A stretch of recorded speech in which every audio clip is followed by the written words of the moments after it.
और सबसे एक सलाह ली, भैया जब से हमारे घर लाला हुआ है ना, जब से हमारे घर लाला हुआ है,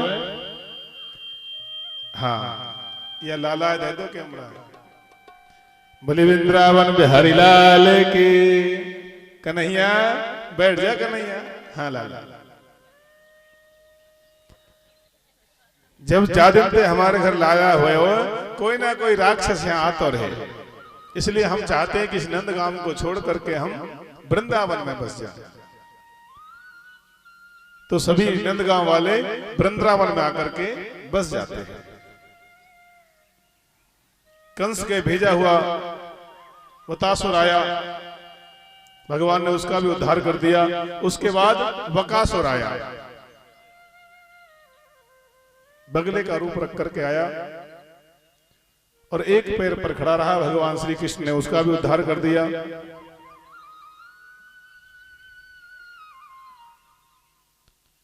फिर कंस ने अघासुर नाम के एक सर्प को, अजगर को भेजा, जो आकर के लेट गया और अपना मुंह खोल लिया। और जब भगवान श्री कृष्ण गैया चराने के लिए गए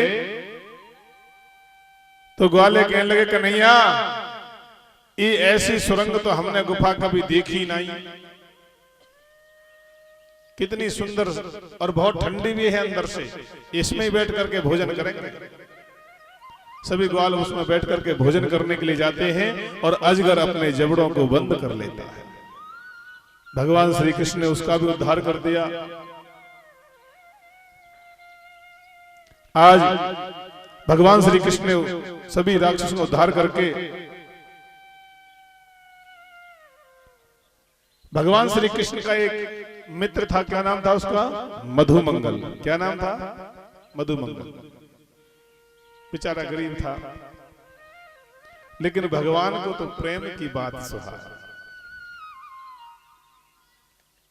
एक दिन कन्हैया ने उसे कहा, भैया मैं तुझे रोज माखन खिलाता हूं, तू भी मुझे कुछ खिलाए कर। तो मधुमंगल बोले, लाला हमारे यहाँ कल कढ़ी बनेगी। क्या बनेगी हमारे यहाँ? कढ़ी। और जो कढ़ी बनेगी तो मैं तो ताई ले आऊंगा कढ़ी, तेरे ताई कढ़ी जरूर ले आऊंगा। तो बेचारा गरीब था, तो मधुमंगल के यहाँ कढ़ी बची नहीं, थोड़ी सी बची। लेकिन कन्हैया से अपने मित्र से वादा कर रखा था कि भी कढ़ी लेकर के आऊंगा। अब कढ़ी थोड़ी बची तो कैसे लेकर आए? तो मन में विचार किया, देखिए सुन लीजिए भैया, अपने मुंह में ही थोड़ी सी कढ़ी, एक पकौड़ी बंद कर ली, अंदर नहीं सकती, और बाहर कढ़ी मुंह के लगा ली और भगो भगो गयो कन्हैया ढोरे लाला, और कुछ बोला नहीं क्योंकि मुंह में कढ़ी पकौड़ा था ना। और ऐसे इशारा किया कि मैं कढ़ी लाया हूं। तो कन्हैया ने कहा, अच्छा तू कढ़ी लाया तो रुक, अभी हिलियो मत, हिलने की जरूरत नहीं है। तो कन्हैया ने ऐसे, उसके गाल फूले हुए थे, और अपना मुंह खोल के उसका मुंह अपने मुंह में, और ऐसे गाल पे कढ़ैया, कन्हैया के मुंह में कढ़ी। बोले बाल कृष्ण भगवान की। जब ये दृश्य ब्रह्मा जी ने देखा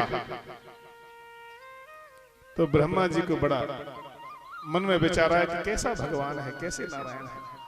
एक ग्वाले के मुंह से झूठी कढ़ी खा रहा है, ये भगवान नारायण नहीं हो सकते हैं, ये भगवान नारायण नहीं हो सकते हैं।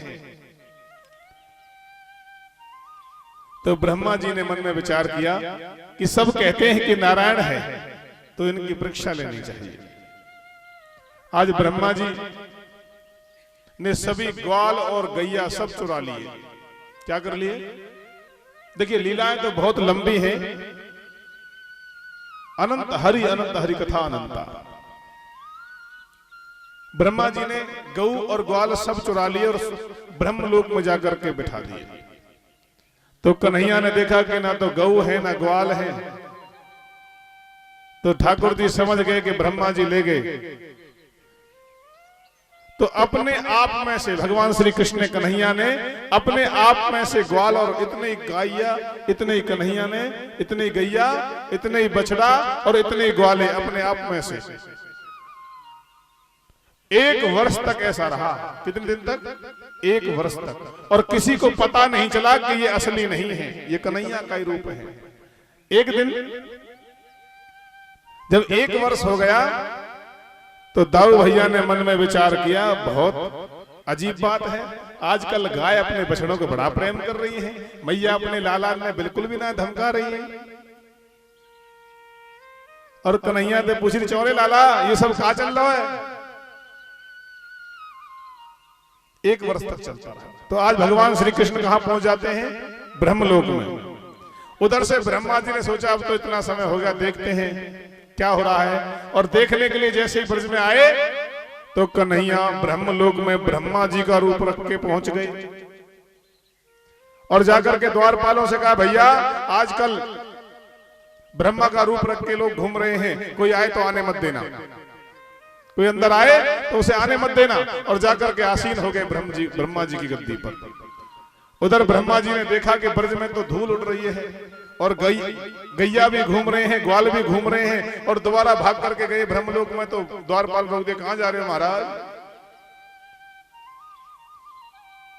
तो ब्रह्मा जी बोले, हमें पहचानते नहीं, हम कौन हैं? बोला, हमारे मालिक, हमारे महाराज तो ब्रह्मदेव तो अंदर बैठे हैं, आप कौन हैं? तो ब्रह्मा जी ने अपनी माया से देखा तो स्वयं नारायण विराजमान है, तो समझ गए। तो द्वारपाल से बोले, द्वारपाल मुझे उनके दर्शन तो कर लेने दीजिए। तो द्वारपाल ने मना कर दिया, नहीं महाराज। तो वहीं खड़े होकर के भगवान ब्रह्मा जी ने भगवान की वहीं परिक्रमा करी। भगवान प्रसन्न हुए और सभी ग्वालों को लेकर के पृथ्वी लोक पर आए। बोले नारायण भगवान की। केवल 3 परिक्रमा करी। उधर आज भगवान श्री कृष्ण ने मैया से, दाऊ भैया से कही, भैया हम खेलने जा रहे हैं, आप हमारे साथ मत चलना। क्यों? आप रहे हो तो मुझे लज्जा आवे ना भैया। तो बलराम भैया बोले, तो लज्जा कब ते आने लगी रही? ना भैया आप रहते हो तो मुझे लज्जा आती है। अरे छलिया, तो लज्जा कब ते आने लगी? ना भैया आप मत जाना। तो सुखदेव जी महाराज कहते हैं, राजा परीक्षित इसलिए भगवान श्री कृष्ण मना कर रहे हैं क्योंकि आज भगवान श्री कृष्ण कहां जा रहे हैं? काली दह पर जा रहे हैं। मन में विचार किया कि बलराम भैया भी शेष का अवतार है, उधर वो भी नाग है, कालिया नाग भी है। कभी एक दूसरे को जाति जाति को देखकर आ जाए, इसलिए बलराम भैया को मना कर दिया, भैया आज मैं खेलने जा रहा हूं, आप साथ में मत आना, नहीं तो मुझे बड़ी लज्जा आती है। बोले बाल कृष्ण भगवान की जय।